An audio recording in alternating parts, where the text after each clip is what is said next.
Welcome to Lift, Lighten, and Lead with Legacy Contracts. Whether this is your first time listening or you're returning for more, we're very glad you're here. This is a space for attorneys who want more than just efficiency. You want clarity, purpose, and lasting impact in the way that you practice law, serve your clients, and lead your firm. Our mission for this platform is simple: to lift the burden, lighten the load, and help you lead with clarity. Through practical insights, thoughtful guidance, and honest conversations, we explore what it truly takes to build not just a better firm, but a better way to work. If that's the kind of growth that you're after, you're in the right place. Today, we're diving into our recent blog titled Legacy Mindset for Lawyers: What You Want in 10 Years and the Systems You Build Today to Get You There.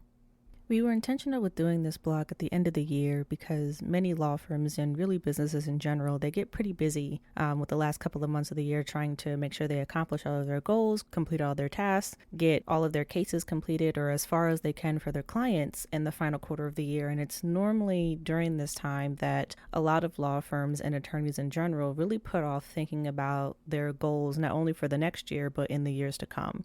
And in today's society, with how quickly everything has happened or just how far we've progressed with wanting faster results and getting information as quickly as we can, especially since coming out of the pandemic, it's very easy to get stuck on this hamster wheel of being busy or just constantly being bombarded with work and information that you can look up 1, 2, or even 5 years from now and really recognize or look back on your life to see how much has stayed the same.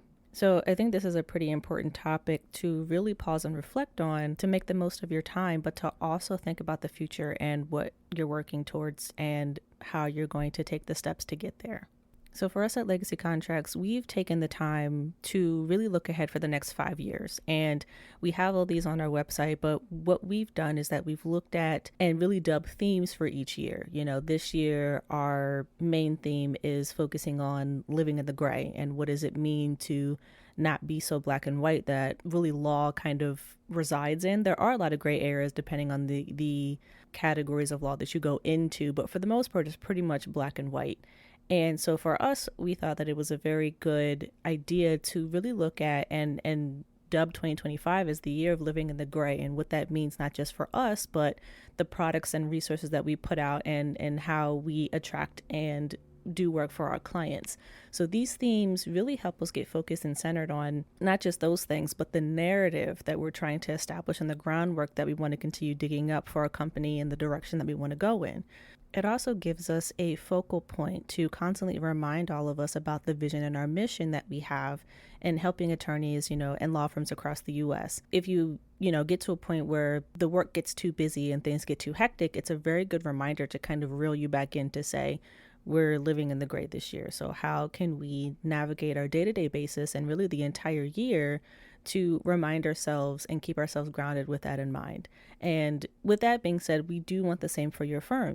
Having a law firm and practicing law shouldn't just be about working case after case after case. Your operations, your desires, your day-to-day practices should have an end goal in mind. One attorney that we work with does estate planning, and she's been practicing in estate planning for well over a decade, and she kind of got to a place where it was just repetitive work. It was sending out all of the documents to ask for all of the client's assets and constantly marking those things down and going back and forth with what are the terms that they want to set, how do they want to set it, what are the wills and the trusts that they want to do, what are the pieces of information that they want to include or not include. And it really got repetitive for her, so we were able to kind of just sit down and talk about, well, what is something that you're passionate about when it comes to estate planning? What is really the heart and focus on why you got into this in the first place? And for her vision and what really fueled the desire to go into estate planning was she had a grandparent that she was very close with that had passed away when she was younger, but just the fallout from things not being set up, her parents constantly arguing back and forth, other family members who were getting in the mix of it, everything was just kind of haywire. And so that was like a really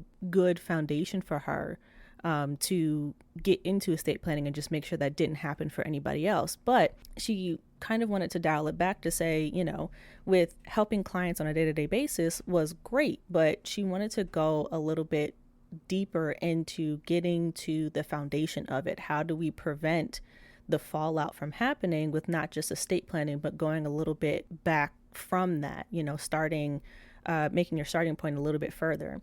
And so she was, with giving time to think about it, she actually decided that she wanted to start offering courses and classes with elderly parents and their adult children before they even get to the place of having to have a will in place. Because a lot of people don't think that having a will or a trust is worthwhile for them.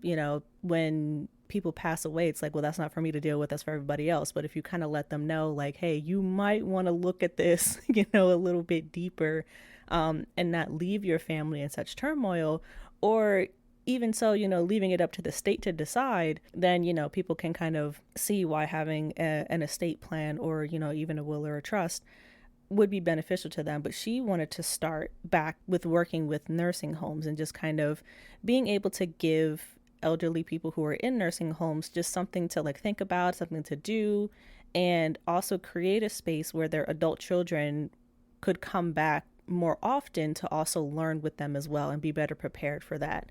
So that was, something that she was able to figure out and kind of start with. Having that goal and desire for her, at least, is a long-term thing. That's not something that she'd be able to convince the entire world to just pick up and do. And there's a lot of different things that have to be worked out, or a lot of the kinks and things that have to be figured out in the midst of that. But she's able to keep that end goal in mind for at least the next 5 or 10 years and perfect it as she goes along and takes the necessary steps to make those changes enough to be able to cause some kind of ripple effect. If the idea catches on, she may be able to start with the state that she's in, and then or even not, if the state is too big, she may be able to just start with the city that she's in, and then, go on a bigger scale to the state and maybe a couple of states, and kind of make this a new norm where these courses and classes and the way that she's intending for them to be worked at can be integrated into nursing homes, or just, being able to offer these courses in general to elderly people or those who want to prepare and plan, because it's not just for elderly people. You can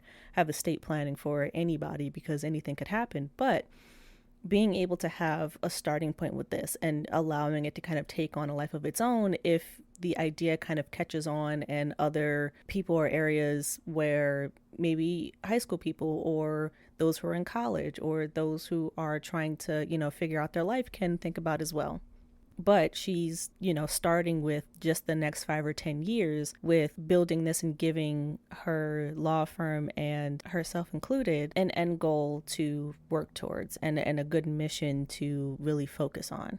So we want to make this practical. We want to be able to give you a starting point on taking these steps for how to approach planning for the next year, 5, 10 years, however long or short you want to work on this towards. So we're going to give you some questions, and they will be included in the show notes. Just, some simple things you can ask yourself and reflect on to help work and build towards your legacy. So the first question to ask is, what would a decade of intentional choices look like? Not just revenue, but in rhythm, in purpose, in the way that you lead, the way that you serve, and the way that you live. What would that look like? The second question is, what systems would you build to serve those choices? How would you really integrate that, not just with your life, but with your law firm? And the third question is, how would you then choose to operate on a consistent basis as to not overwhelm yourself or your firm or cause burnout within this process, but to keep a steady pace that would carry you towards your desired destination? And something that can really help motivate you to answer these goals is if you look at the end goal. If you were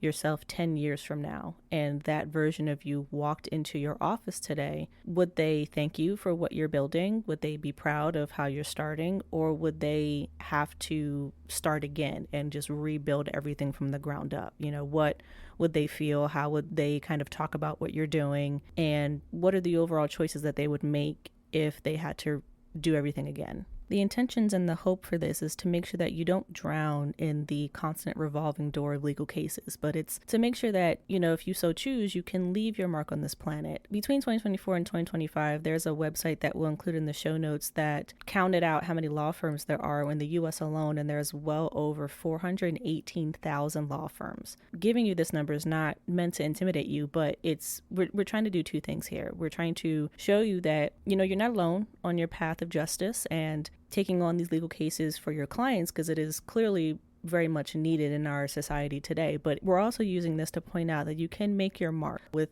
all of those who are embarking on this journey. Everybody is trying to do some kind of good in this world, and you are very much included in that.